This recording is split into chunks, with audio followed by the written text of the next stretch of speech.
Today again is a New Year's Day. Every New Year comes because we have to take to something that is new.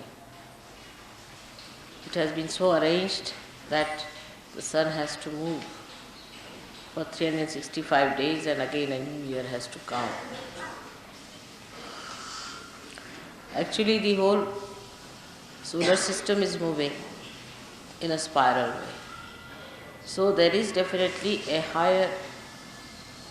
higher state of this solar system.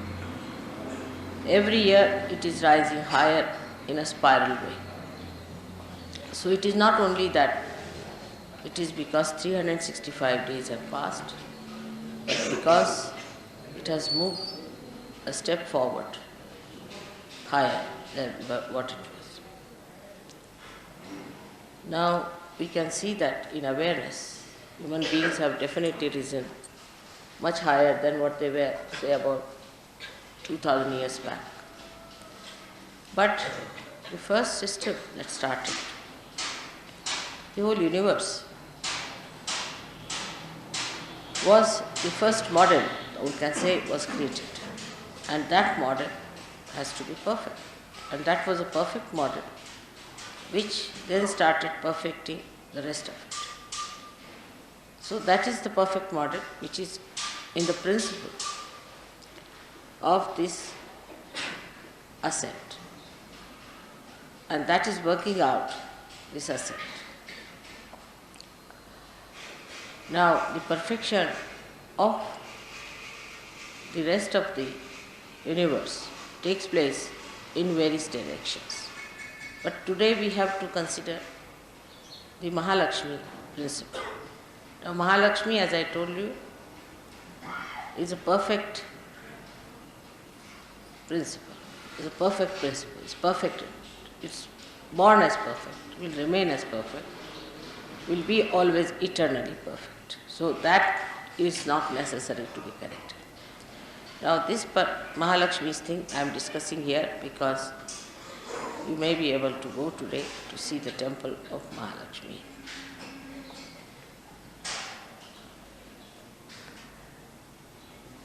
Now the temple of Mahalakshmi, when you go there, you have to know that this deity has come out of the Mother Earth in this particular place. That means this place has got a capacity to give you a force, we can say an additional force, or an intensive feeling of evolution. If you are sensitive enough, you can see that, you can feel it, and you can do it. But if you are not so sensitive, you are still so conditioned and still outside,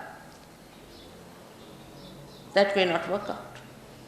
I mean, all kinds of things can be done, but if somebody wants to remain a stone, you can't do anything about it.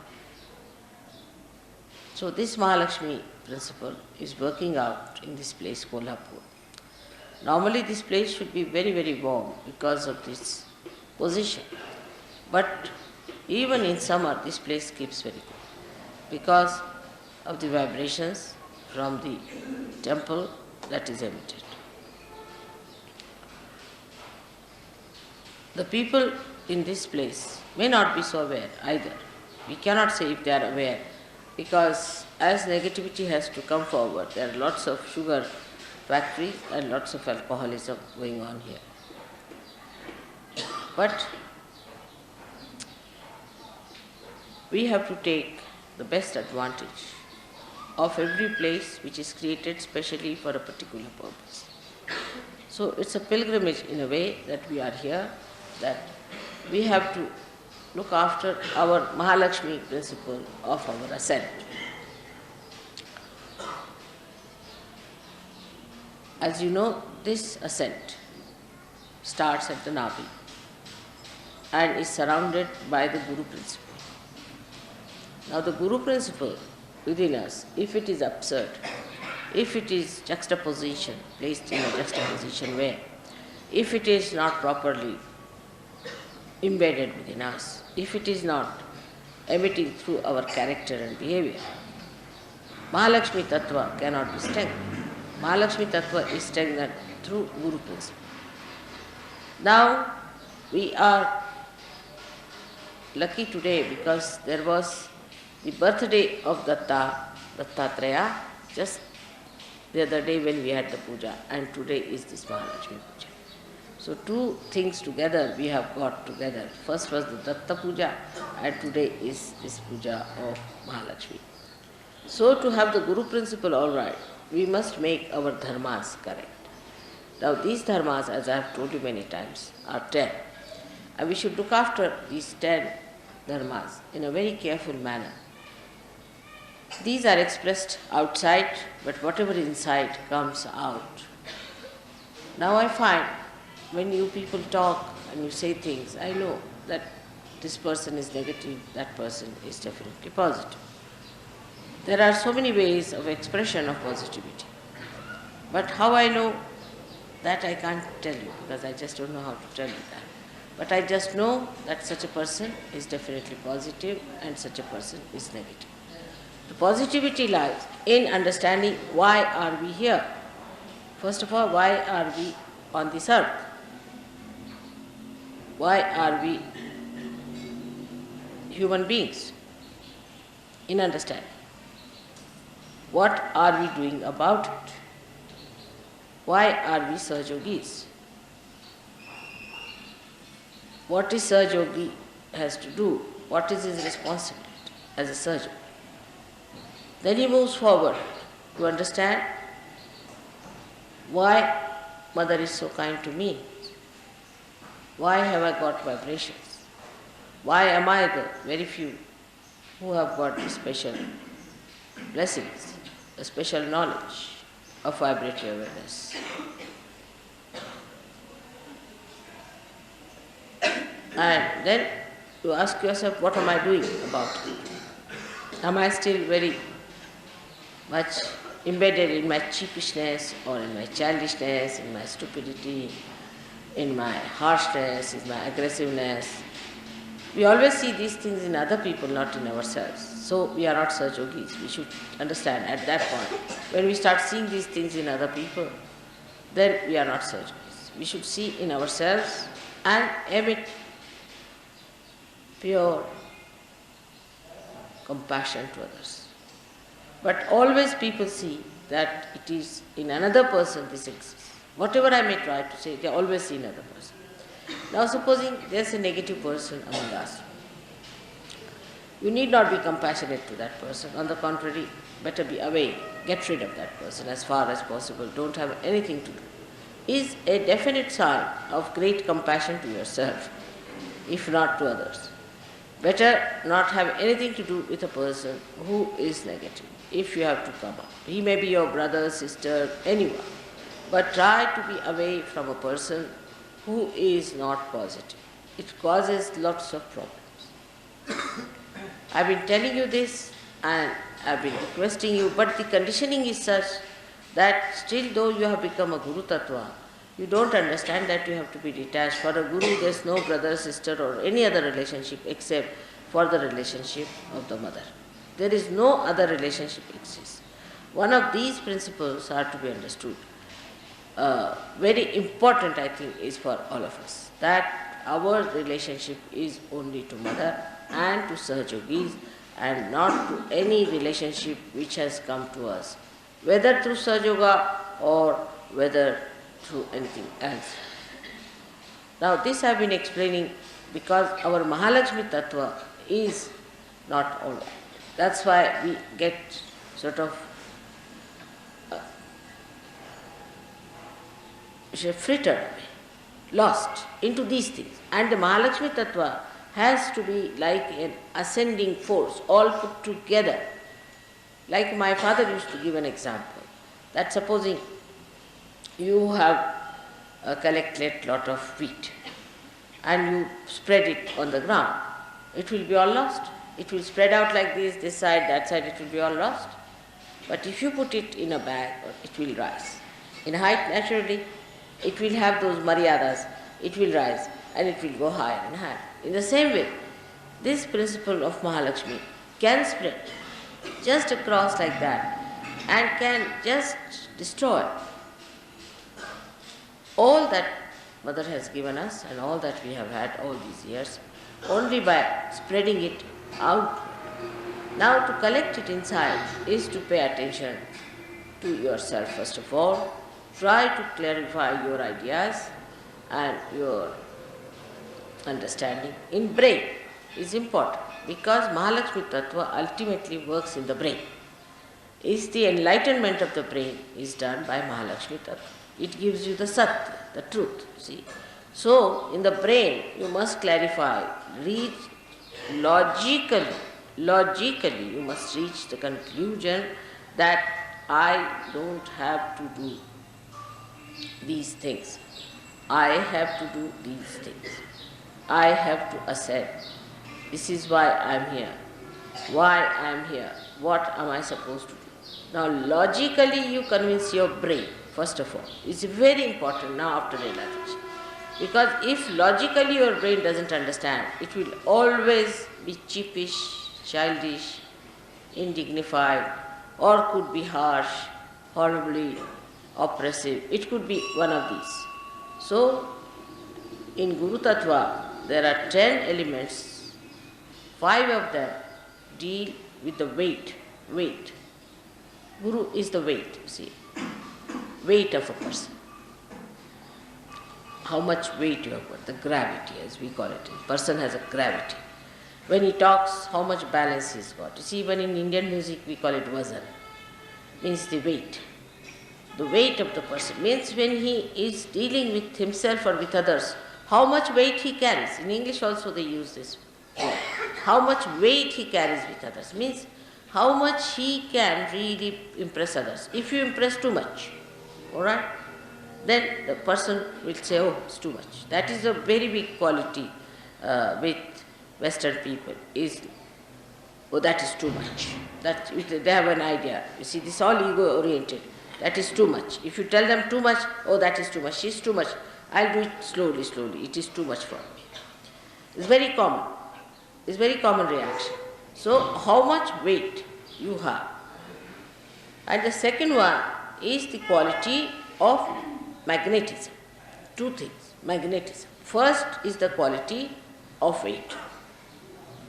That's how much dignified you are, how you talk, how your language is, how your behavior is. You should be humorous.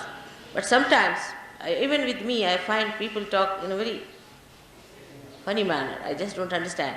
How is it always they say the wrong thing? I mean, even if they have to say one sentence, they'll say wrong thing. It's absolutely with them. It's also Vishuddhi, which is also Nabi, comes from Nabi, because you must know that Vishuddhi chakra is the ascent of the Nabi chakra. So what happens?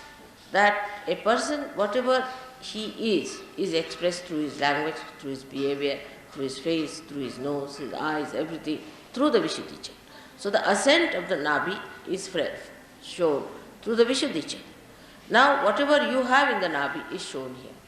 Supposing now a person who has the Mahalakshmi Tattva properly developed, such a person will have a way of dealing with another person where he will have the weight as well as the understanding how far to go with the person, how far to carry on with the person, how far to talk to a person, how far to think about a person, how much importance to be given. That's one point is very important. And the another point is that how much magnetism you have. So you reverse back to yourself. The magnetism is a magic of a person. A person is magnetic because he has certain magic. Now this magic comes from your own personality. So the basis of magnetism on the left hand side starts, and that basis is Sri Ganesh. Sri Ganesh is the basis of that magnetism. So your innocence. Innocence is the best way to have that magnetism. Magnetism you cannot express in material way. It's not a material stuff. But it is something abstract, comes from your quality of Ganesha, Sri Ganesha. Such a person is magnetic. Magnetic means that such a person attracts another person because of the weight of the person, because of the quality of the person. Such a person attracts, but does not attract for lust, greed and nonsensical things, but attracts another person because of the fragrance of love in this another person. Now it is always confused, because it's such an abstract thing. So one must understand it in a very subtle way. What is this magnetism that one should have? You see, there are some gestures people use artificially, which normally they have been using just to attract other people, the way they walk, the way they dress, the way they live. All these things are of no use. It is something so inner, that fragrance is so inner, which must be done. But in Sahaja Yoga, I have seen people just don't bother about it, just don't bother. They think the way they have been living, the way they have been this, say if they are English, they are English. If they are French, they are French. If they are Indians, they are Indians. If they are from Kolhapur, they will be from Kolhapur. These ideas first must be curbed down, because the fragrance spreads everywhere, whether you are English or anything. So the fragrance of a person develops through, first of all, the Ganesha principle within it. Ganesha principle is to be first of all seen to. Now, a Ganesha person is not a person who is absolutely remorse type, or a person who is such a gone case that even if you beat him up and make him into a complete mince thing, he will bear it. It's not that. It's not that. On the contrary, the quality of magnetism is such that it attracts you to a point where you are not disturbed. Now this is a very important point we should know. You see, if you have other love like carnal love and all other love you have, then that love you may attract a person, that person can destroy, and it destroys you, always.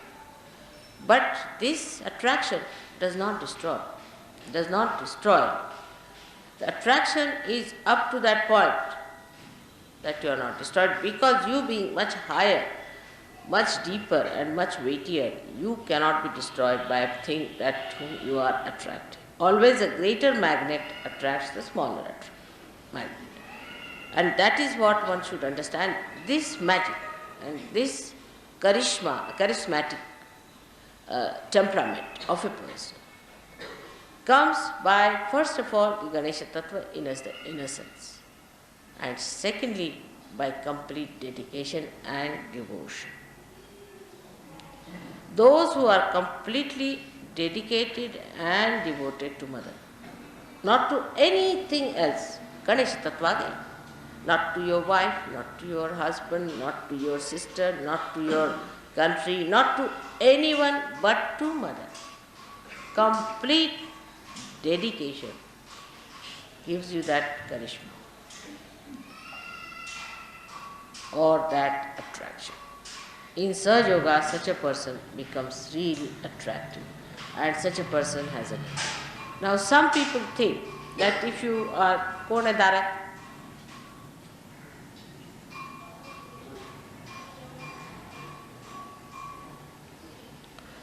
some people think that if you are a very passive person, and if anybody says anything to you and you don't mind, sort of a person, you are charismatic. It's not. People like you because they can dominate you.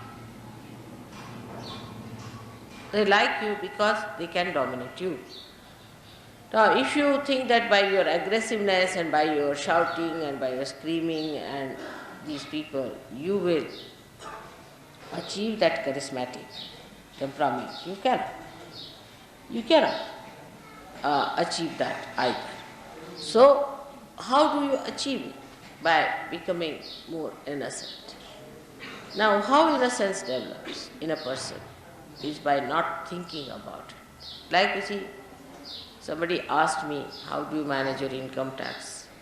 I said, by having no income at all. Then they asked me, how do you solve your car problem? By not having any car at all of my own. They said, what about your house problem? By having no house of my own. Nihi, everything nihi for me. Say, how do you solve this problem? By not having it. Just not having it. Don't take up headaches upon yourself. See, when you take up headaches upon yourself, then only the innocence is reduced. That headaches like this, that this is my shawl, this is my sari, this is my thing, this is this, this is this, this is this. But only one thing is that this is my mother and I have to proclaim her. That's all. If that is the way it is, then innocence starts rising like Sri Ganesha, and by having no other headaches. This is mine, that is mine. This mind business causes the problem, I think. Personally, I think this must be the reason. That this mind business, this is mine, because whatever is mine. So somebody told me, this is a very good argument he gave. Whatever is mine is not I. Means that's not so. My body, my head, my everything, mine. But I, he gave me this idea, I. What is I? Then I is separated. Whatever is not mine is I. So what remains is your spirit. Somebody gave me this argument. I said it's a very good argument to work it out. Then whatever remains is I. And that I is the one we have to see. So you go on reducing all these minds. So the pure spirit of innocence will rise. So the idea about spirit also, people think that if you become spiritual, I don't know what people think about spiritual people. But the idea about spiritual people is that you have to be something terrific like a bull, or I don't know, you have to be sharp like a fox, you have to be intellectual like Freud or something. All sorts of ideas people have. No, it is not. Spiritual person is just innocent. Just innocent. There is no intelligence, nothing, just innocent. The whole thing is innocence. See, whatever he talks or says comes through innocence. It doesn't have intellect as such, which people have through reading and through understanding and by analyzing. Nothing of the kind. It just has pure and simple innocence. And it all works out very well. It's so clean. It just says what it knows, and what it knows is the highest. So this deconditioning has to be brought within us. But you should not discuss it among yourself. Also, once you start discussing, then you see, it becomes sort of a theological argumentation. There is no theology about it. It's very simple. It's the simplest thing is to be innocent. But the innocence is lost. Why? Because our attention is in different ways. We are attentive to other things. We are looking at other things. You see. It's so simple, Today I was thinking, I have to buy 3 9-yard saris. A simple question I would say. Because there are 3 ladies who wear 9-yard saris and I have to give them 3 9-yard. That's all. I just thought of it. All right. I came here, I saw a very nice sari being put in. So I asked her, where do you get? She said, you get here. I said, all right. So we go and buy those 3 saris. No analysis, nothing of the kind. I just came into my mind, I have to buy 3 saris, finished. The answer is. So even the atmosphere is so innocent. The whole situation is so innocent that the solution is presented by innocence to innocence. The innocence works out in everything, you see, because everybody has little bit of innocence in everyone, isn't it? So you can, it's like a 5th columnist, you see. The innocence is the 5th column within you. So if any person is innocent, you see, he'll work out on your 5th column and will make you all right. When you give bandhan to others, what happens? You actually bind him by your innocence. And the poor fellow doesn't know. He has his innocence within him. You capture that innocence. That's how you are there. That's how you manage. It's very simple to work out things. Only principle, the tattva, the whole thing rests on what Tattva is nothing but innocence. So try to develop this by all these things are neti, neti, vachanairni gomo avochus. You guys saying not this, not this, not this, not this, not this, to all your thoughts. Not this, not this, not this, not this. You reach there. Not mine, not mine, not mine, not mine. You reach there. And that is how it is. And you see the whole material world is now attacking the innocence because they are frightened. You cannot attack. Innocence cannot be destroyed. It cannot be destroyed. Innocence is something is all pervading and it cannot be destroyed. So whatever people may try, it cannot be destroyed. But it can be covered. It can recede. But it cannot be destroyed. It will act its own way. So try to develop that innocence which is the basis of Mahalakshmi Tattva. We should say, or that is the essence of Mahalakshmi Tattva. So the outward thing is the weightage, weight, the dignity, the behavior, everything. Is the outward thing, and the inside thing, the Tattva, the principle, on which it is based, is innocence. Now, if we understand Mahalakshmi Tattva within us, how it has to work out. It's not intellectual. Again, I would say that I don't want you to project your intellect into it and to find out. But just remain where you are and you will find the answers just coming to you. Automatically. Just don't project your minds into it. Just you'll get all the answers to every question. Just like that. Because innocence in everyone is the simple answer. While all the complications drop out, the innocence is. And that is what is the love of God. Is the love of God. So, don't confuse this with love, with all your nonsensical love ideas you have about people and identification, misidentification. This is pure love within us, the purity, the innocence, which is love, and which is life itself, we should say, is a part of that, the Prana Shakti. But Prana Shakti is not Mahalakshmi. So Mahalakshmi is the essence of everything. Because if creation has to take place also, if desire of God is there, and if there is no Mahalakshmi Tattva, then what is the use of having the desire? It's finished. Supposing even if you have creation and you do not have the Mahalakshmi Tattva, how will you work it out? You cannot work it out. You have to have Mahalakshmi Tattva because they do not have any meaning. So outwardly it is Mahalakshmi Tattva, but inside is, we can say there are three cores. The first core is Mahalakshmi Tattva, outside. To look at, you see the growth. Alright. Then inside is the creation. That is all the elements being created and all that. But inside that is the desire. And inside the desire is the half one, you can say, is the Ganesha Tattva. So this Ganesha Tattva ultimately overpowers everything and permeates through everything. And this is, I would say that don't think about it. Just allow your innocence to grow. Simple innocence. And your dignity. That's very important to have your dignity. Like some people think if they wear torn clothes and walk about on the street, they are big sannyasis. It's wrong. Why? You are not being dignified. And God has given you so much. Why should you try to show that you haven't got anything, just to show off that you haven't got anything? God has given. This is just a sort of a thanksgiving to God. That God, you have given me so much. You have to wear the best. Like in puja, if you see the ladies here wear all their nose rings and all their ornaments and everything on the temple, everything they wear.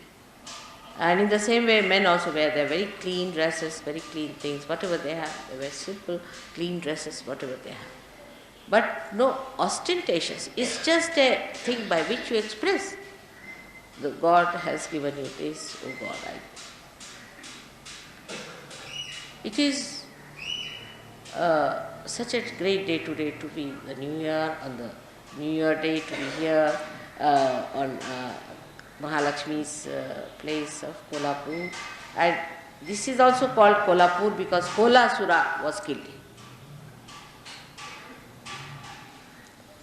Kolasura was a horrible fellow like a fox, and he was born again. Now he is again dead.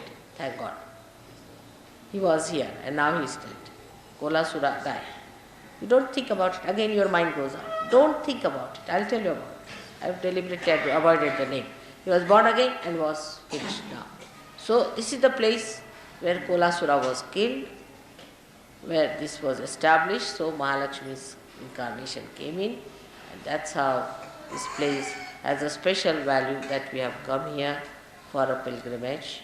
And let us be in a humble way think about it. Actually, these things could not take place in the West, because even if they had come out of the Mother Earth, who would have recognized them? Who would have known about them? Who would have respected them? Who would have worshipped them? That's why it did not happen in the West too much. But it is there, little bit is there, no doubt. But here, now, we have all these temples, and the attack on the innocence has come from the Tantrikas. And so the Tantrikas entered all these temples and they tried to establish themselves. But gradually they are being neutralized and cleaned up. These Tantrikas have gone into every temple of all the goddesses, and they will be gradually all ousted out. So this is the attack that came through, and that's how these Brahmins, you see, came down and settled in these places, so-called Brahmins, and tried to preach about all tantric methods and things here in the temple, and they really spoiled the atmosphere. So may God bless you all. I want you people to develop concentration of mind so that you rise above all other misidentifications and get identified with a pure spirit through your Mahalakshmi principle. May God.